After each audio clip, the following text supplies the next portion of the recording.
aí, só pra entender, o interesse na... Foi boa. Carreirinha, né? A carreirinha. O interesse na pneumo era por conta das patologias da pneumo? Ou por conta dos pacientes que normalmente estavam lá? Ai, por tudo. Por O tudo. ambiente mais ambulatorial, mas Ambiente também mais oportunidade ambulatorial. de enfermaria intensiva. Oportunidade de enfermaria, eu gostava muito de asma, de tratar a asma, enfim. Uhum. Sabe o que eu gosto também, né? Eu adoro quando pega um paciente no PS, né? Hoje que eu trabalho mais em PS, vem naquele assim, tosse, sei lá o que, um dispneia. Só que tá saturando aquele 9,4, e você olha assim, uns 40, 50 anos, que é aquele que ou já teve asma na infância e não fala na queixa, né? Você pergunta assim, isso é um clássico, né? Você atende o paciente, aí você ausculta, aí você vê que tá sibilando, mas assim, não fuma, sabe? Pô, tudo bem que São Paulo e tal, mas aí você vê ele e fala... Você não tinha asma na infância? Ah, do bronquite, quando eu tinha lá meus 3, 4 anos, eu tive que fazer bombinha, mas depois, sabe aquela coisa adolescente, fiquei bom, mas fala, então tá um pouquinho justificado, tal, prescrever as medicações inalatórias. Eu digo isso porque o que o Gui tá perguntando é exatamente essa questão do interesse no geralzão e na patologia e tal, e acho que tem gente que gosta. Eu sou... Você me identifica, né? Se identifica. Legal. E não, eu tinha muito isso. Você sabe que... Você estava falando, eu estava lembrando que recente um cardiologista me encaminhou um paciente. Na verdade, quando ele chegou no consultório, era para investigar as alergias respiratórias e tudo mais. E ele estava num momento infeccioso, né? E eu examinei.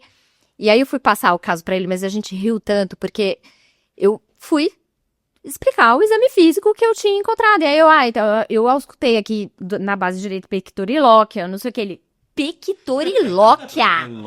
Quem fala pectorilóquia? Então, assim, é nesse nível de interesse, né? 22 anos depois, eu ainda lembro de auscultar, entendeu?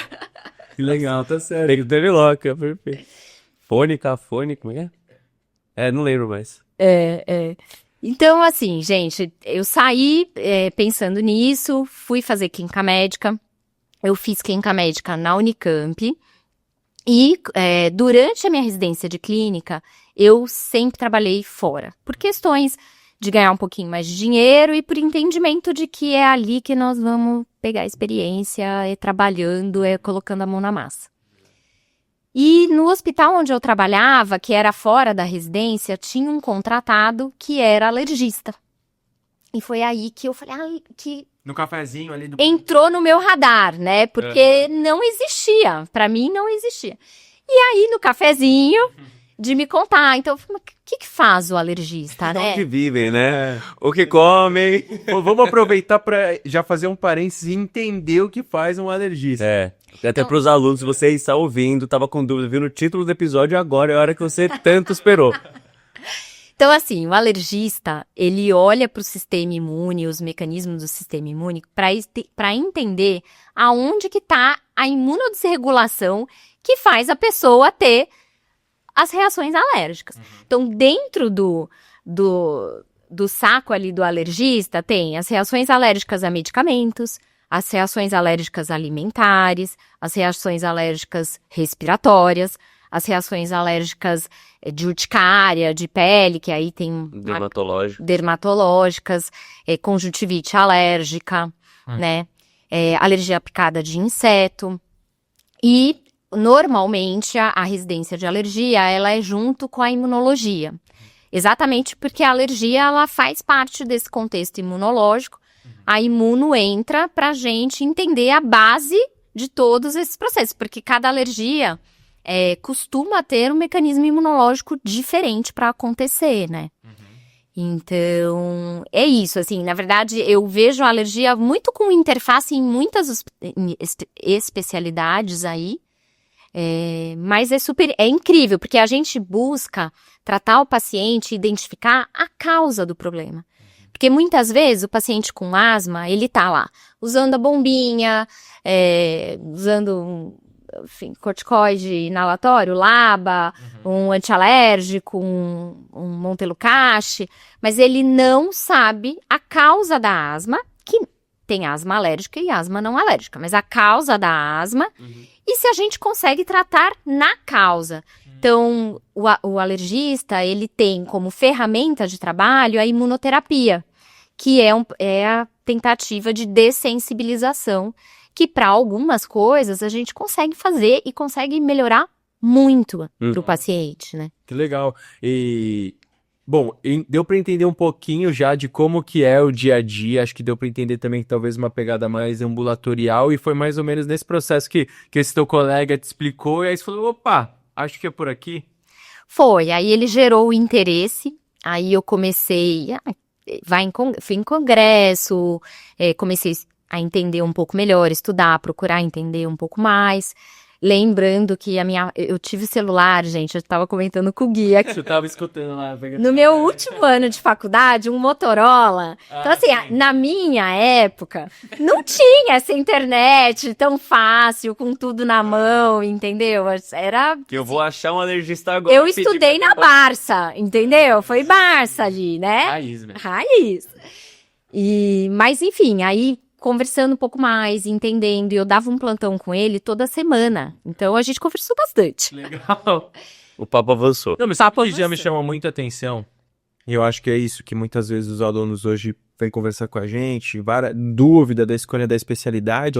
Mas como se a escolha da especialidade fosse um processo passivo, e na verdade é ativo. Então se for lá, uma pessoa gerou um interesse, mas não foi só isso. Eu fui estudar, vou pegar uma revista de alérgico, abre qualquer página lá, vê o que um artigo diz, e hoje digital é isso, você pega, dá uma olhada, pô, isso aqui me gerou curiosidade. Vou no congresso como residente, acadêmico, deixa eu me matricular, tem desconto, Gui, para acadêmico, vai no congresso e entra ambiente, gostei, conversei com as pessoas e tal. Não só do tipo, acho que eu vou escolher tal especialidade, porque, sabe, porque no meu mundinho, no meu hospital, eu curti o que eu fiz e é isso, né? Precisa ter tanta oportunidade, né? Exato, precisa se expor um pouco mais e da forma como você descreveu foi perfeito. Eu acho que provavelmente é uma das razões para você ser muito feliz com o que você faz aparentemente, ser uma médica de sucesso, porque você foi experimentando e foi construindo isso, né? E aí o cara não tem consciência no processo de escolha, chegar lá na frente pode se arrepender. E eu acho, Pedrão, que também tem uma coisa que incentiva mais esse processo ativo, que é, se você é uma pessoa que gosta de todas as áreas, que nem você estava falando que você era, uma pessoa que não tem médicos na família, como eu e você somos, então, que não teve o contato desde muito cedo com as diferentes áreas, a gente precisa experimentar as áreas. A gente precisa realmente ir atrás de ter o contato, porque se você gosta de tudo, você precisa pelo menos riscar aquilo que você gosta pouco. Você viu, fui estudar, mas, isso me desgasta, cuidar desse paciente, que nem você falou do paciente da oncohemato, talvez um pediatra, acaba comigo, depois de meses eu tô exausto, então você tem que também fazer no X, no que você não gosta, então o processo é ativo. Foi isso. E pensando um pouco também em mercado de trabalho, né, gente? A Pneumo surgiu assim, quando eu pensei na Pneumo. Cara, assim, eu gosto de cardio, eu pensava em cardio, endócrino, mas eu falei, tem tanto, eu queria ter uma especialidade que não tivesse tanta gente, que eu pudesse contribuir um pouquinho mais. Hoje é até difícil, né, gente? Eu acho que tem muito de tudo, né? Mas é isso, a gente tá falando aqui de 22 quando eu me formei, né? Mas 2 anos atrás. Mas o processo é o mesmo. Quando você acha aquilo que você gosta de fazer, você vai fazer bem feito e aí você vai ter o destaque que você merece. É isso. E aí, eu decidi fazer o R3 de Clínica Médica. Então, eu acabei decidindo fazer mais um ano. Primeiro, porque eu acredito muito numa base sólida de um médico para qualquer especialidade.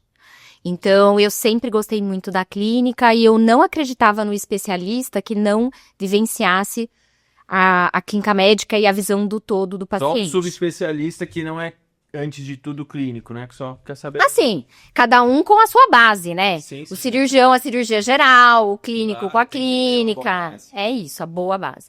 E aí, eu fiz o R3 de clínica médica. Foi ótimo, porque aí... eu acho que foi um momento de ganhar confiança e autonomia no meu trabalho, porque o R3, ele discute o caso com os residentes, faz as discussões tanto de artigo científico, de relato de caso. Eu dava aula para a Faculdade de Medicina da Unicamp do 3º e do 5º ano. Legal. Então foi muito legal. Consolida, né, o conhecimento. Super. E é isso, assim, você acaba ganhando a confiança, que quem discutiu os casos, claro que tinha uns contratados, mas no final das contas, você é o responsável ali, né? Então, isso me trouxe uma base sólida de confiança e consolidação da clínica. Eu acredito muito nisso. E aí, durante o R3 de clínica, eu tinha direito a fazer um estágio de 1 mês em qualquer especialidade. Normalmente, o pessoal fica na própria faculdade. Eu, como estava com esse interesse na alergia, e aí fui atrás de entender quais eram os bons serviços, aonde que tinha, porque não tinham tantos no país, né? Não existia ainda na Unicamp, por exemplo, a especialidade. E aí eu conheci o pessoal do HC e pedi para fazer o estágio lá. Eles foram super abertos e foi incrível. E aí eu consolidei a ideia de que eu seria alergista e era lá que eu queria fazer. Legal. Né? Sensacional. E aí o próximo passo, então, foi estudar para passar no R3 aí, né, que era de novo, e aí você veio para São Paulo. E aí eu vim para São Paulo. Aí eu prestei USP, bem louca, prestei só USP mesmo, que eu queria USP, aí eu passei, ainda bem, deu tudo certo. E aí eu fiz os 2 anos e eu acabei fazendo mais 1 ano de residência com a mesma história de deixa eu consolidar. Eu tinha um trabalho super legal na época que eu queria terminar de fazer também, então acabei fazendo 6 anos de residência, né, gente?